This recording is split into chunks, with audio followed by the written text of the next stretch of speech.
Okay, we're joined now by Coach Frost, and we will go ahead and start with Caleb Henry.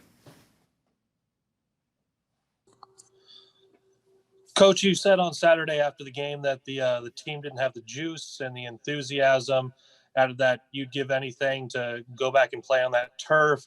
Nobody had to tell you guys to be fired up to go play no matter the opponent. Is that something you can coach into this team, or is that something more that needs to be identified better in recruiting? Oh, it's our job to coach it into these guys. We got a lot of guys that have that. It wasn't there as a team, and it started in practice all week, I thought, and we got to do a better job coaching it into them. We certainly tried to coach it into them. I think a little bit we got a young team that thought they won one game and everything was good, and the next one was going to be a win too, and that's not the way this game works. So hopefully our young players learned a lesson, and we won't let it happen again. Our next question comes from Drake Keeler. Yeah, so the last 2 years you've headed into the Iowa game off of a win, 2018 against Michigan State, 2019 against Maryland. Is the energy coming into a rivalry game any different coming off of a big loss? No, I don't think so. Our guys have responded this week. Energy's way better. I think they're excited to play Iowa. Iowa's a really good team. It's going to be a black and blue game like it always is against those guys. They're going to make you earn it, and we respect them, but we want to play as hard as we can, and I think the guys are going to prepare. Next question comes from Parker Gabriel, Lincoln Journal-Star. Hey, Scott, did you think any different of your quarterback performance overall after watching the film? And obviously, you've been through the ups and downs of being a college quarterback. How can you help instill confidence in the way those guys play and just the pace that they play at? Pace has been good this year. Those guys are running hard. They're evading rush when they need to. Timing on throws needs to be a little better. You know, we're really young outside, so it's not all on the quarterbacks. But overall, our quarterback play wasn't good enough on Saturday, particularly the turnovers. We got off to such a bad start. But just like every week, we're going to let those guys compete. I've been talking to those guys about just what you asked, being confident. Both of them believe in the type of player they are and the type of throwers they are. And they both have the capability of doing it. Is there an added dimension to the challenge, just given how young you are outside? I'm not trying to make excuse for those guys, but I mean, does it make it hard for a quarterback to be confident if you can't trust that a guy is going to be in the right spot at the right moment? Oh yeah. That's the passing game. We've thrown for a lot of yards in this offense, and we're not on track to do that this year. We got the kids in the program that I think are going to be great receivers. They're all young. A lot of them are young. A couple of veterans that are doing a really good job. But our quarterbacks need to trust them, and we need to be in the right spot, and we need to be at full speed and all those things. And we're working toward that every day, and it was better today. Next question from Joe Nugent, WOWT. Scott, I'm curious about Thursday. Will you guys have a practice? You'll travel, and then Thanksgiving for so many people is going to be different this year. Will it be a different experience compared to other years for the team, whether or not you can get together or not? Yeah, this whole year's been rough and trying to manage things. We're going to treat Thursday like it's a normal Friday for us and head over there. We're trying to work through right now how many guys we can let go home. If we go home and get some guys with the virus, that could put our season in jeopardy, the rest of the season in jeopardy. And I'm sure our guys after this long haul are ready to go see family, but we got a couple more games to play, so we're trying to work through that schedule right now. But we'll treat Thursday, other than a nice team meal, the same as we do the day before any game. Sam McEwen, Omaha World Herald. Scott, I have two very different questions. The first one is this. You've been a quarterback coach and an offensive guy for a long time. You know what it looks like when it's really good. And you know what a good quarterback looks like. You recruited and coached Marcus Mariota, you recruited Justin Herbert, even though you didn't coach him, but Lubick did. And you had Mackenzie Milton. How close are your quarterbacks right now to the kind of players that those guys were, and that kind of play? How close are they, and what do they need to do to get there? They both have enough talent to be those guys, Sam, and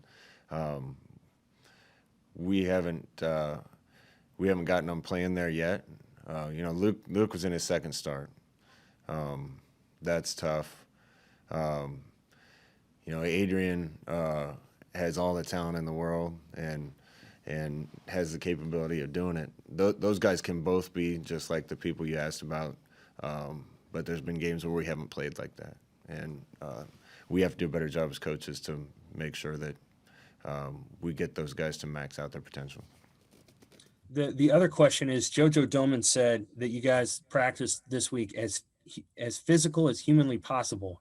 What was the thinking behind that? I mean, Iowa's a very physical team, but the players seem to note that the practices were really physical and rigorous. And I was just curious what the thinking was behind that and how your team has responded.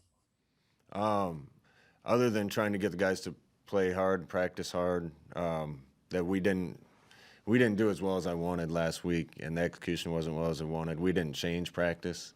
I think it's just the intensity's better, and that's what we need when we're playing any game, especially Iowa. Thank you. Next question, Kevin Suits, KOLN, KGIN. Hey, Scott, in spite of it being a very unconventional year and all the challenges you guys have had to endure, you get to maintain the tradition of playing on the day after Thanksgiving. What does that mean to you and the program to continue to do that? Well, we're excited to be playing football. We fought to play football. I'm glad we're playing. No matter what happens, I'm glad we're getting this experience. To get better as a football team, we need to be able to play. It's great we get to play Iowa. I got so much respect for Coach Ferentz and their program. We've been in 2 close ones that we lost at the last second the first 2 years. They're going to make you earn it, man. They're a physical team. They're good on defense. They do a great job on offense. We're excited to be playing. And it has been a weird year. It's been a challenging year. Trying to handle every one of these weird situations the right way, but great that we're getting a chance to play this football game. Next question, Sean Callahan, Husker Online. Coach, I know every game's important at Nebraska, but when you size in on this final 3-game stretch, how defining is this stretch going to be for you guys to show some progress and get things back where you want them to be? Yeah, it's important. We're so much better in so many ways, but we weren't Saturday, and that's what frustrates me. Is we've taken steps forward. I feel like we took a step back Saturday.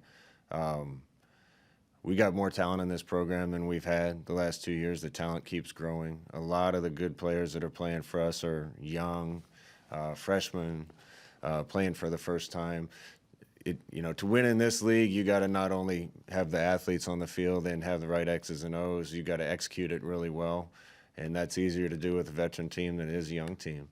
I think defensively, Saturday wasn't what we wanted, but our defense has been running and hitting better. We got the pieces at skill on offense now, some of them young. So the progress is evident when you're inside these walls, but it's got to show up on the field. And we're playing 3 games against 3 good opponents. We're going to take our swing. There's no doubt that the improvements are being made. It's got to show up on the football field, and we got to catch some momentum. Andy Kendi, KETV. Hey, Coach. 2 questions. 1, can you give us an update on Colin Miller? And 2, when you talk about juice at practice, does it help knowing that Iowa is at the end of the week? Yeah, I think so. We shouldn't need to be playing a rival to prepare well. But if that's what it takes, then hopefully it helps this week. Colin was at practice today. He didn't take part in practice, but he was out there with his teammates, and I gave him a big hug, and I think a lot of guys were excited to see him. Is it possible that he would return before the season is over? Doubtful. We're going to be careful with him and make sure that that he's going to be okay long term. His health's the most important thing. Evan Bland, Omaha World Herald. Hey, Scott, from just a general coaching perspective, where do you guys as a staff begin when you self-evaluate as coaches and identify ways that you guys can improve and adjust? I mean, is that game day stuff? Is that how you practice, schemes? Where does that start for you guys?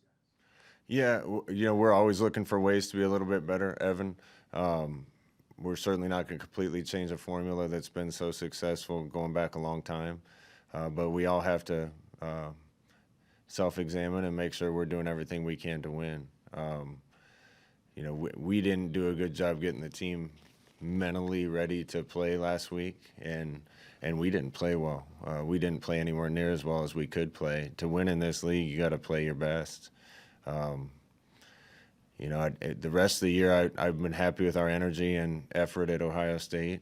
Northwestern looks like a playoff team right now, and we had every chance in the world in that game and found a way to beat Penn State.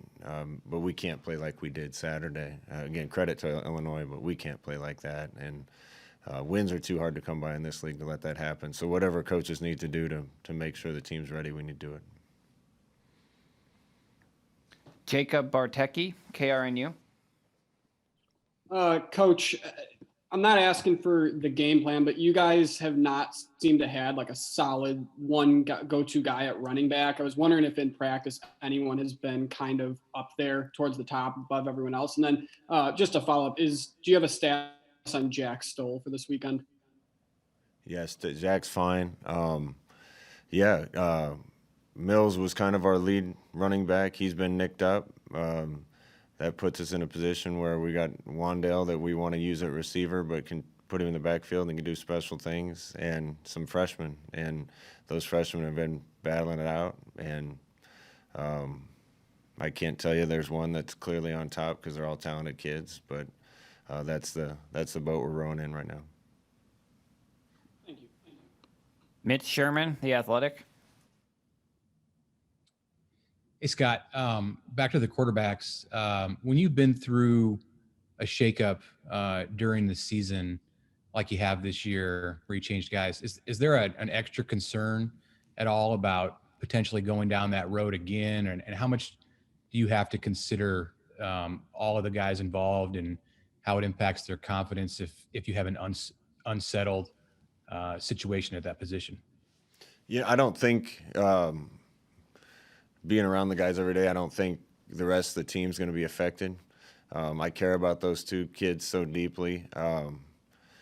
And I've been kind of benched here before as a quarterback for a short time during a game. Got booed when I came back into the game to some degree. Sometimes you need that shake up, and it puts a chip on your shoulder.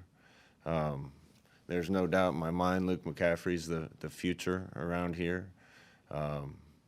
But right now, to help us win, we got to play the guy that gives us the best chance. And I think Adrian's been playing with a little chip on his shoulder. Luke's playing well. So we're going to evaluate this week and see which one goes out there. And I feel good about both of them. We just need to keep coaching them as well as we can so we get the best that we can out of them. Got time for about three more. Andrew Ward, KLKN TV. Hey, Scott, a little bit of a lighter note here. Do you have a favorite Thanksgiving memory or food or anything like that? Memory has become one of the challenging things about being in football is you lose Thanksgiving. It's just the way it is. I like cranberry sauce on my turkey. Some people are into it, some aren't. I love it. Steve Sipple, Lincoln Journal-Star.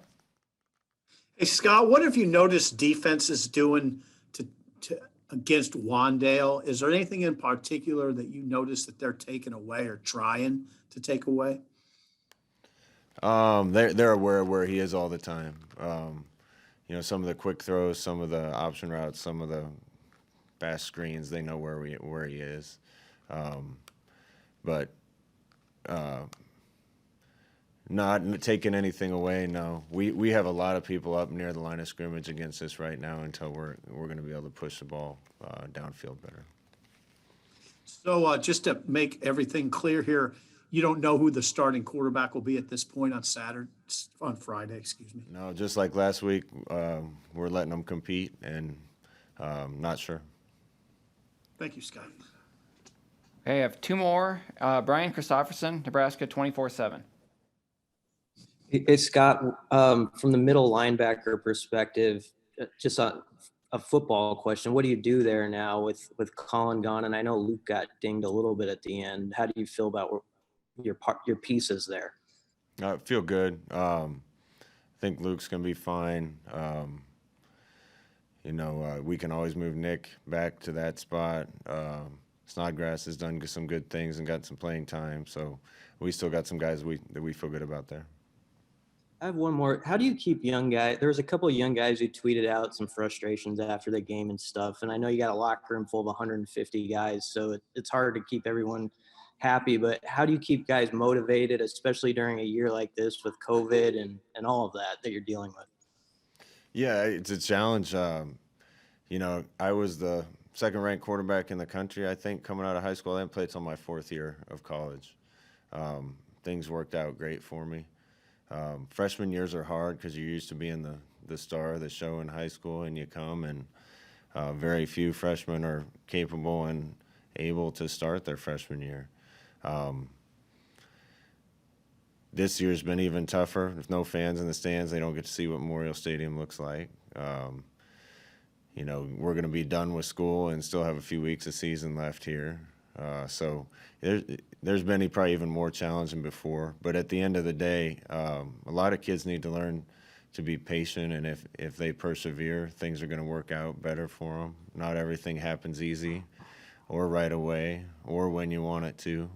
Kind of like the progress we're making as a team, but hasn't quite gotten there yet. And we try to teach those lessons to those kids every day. At the end of the day, some of them will learn them. Some won't and won't stick around here or somewhere else they go. But that's the challenge facing a lot of us. Thank you, Scott. And our last question comes from Eric Olson with the Associated Press. Hey, Scott, can you confirm the nature of Colin's injury? I know that you say that when a guy's going to be out for the season, maybe sometimes you can do that. Yeah, they're still kind of testing everything to make sure. They're calling it a spinal concussion. So I can only tell you what that sounds like to me, but I don't think they found any serious issues that went on. I think he just took a hit in the exact wrong way, and sounds like everything down the road is going to be fine. Thank you. Okay, thank you, Coach, and thank you everybody for joining us.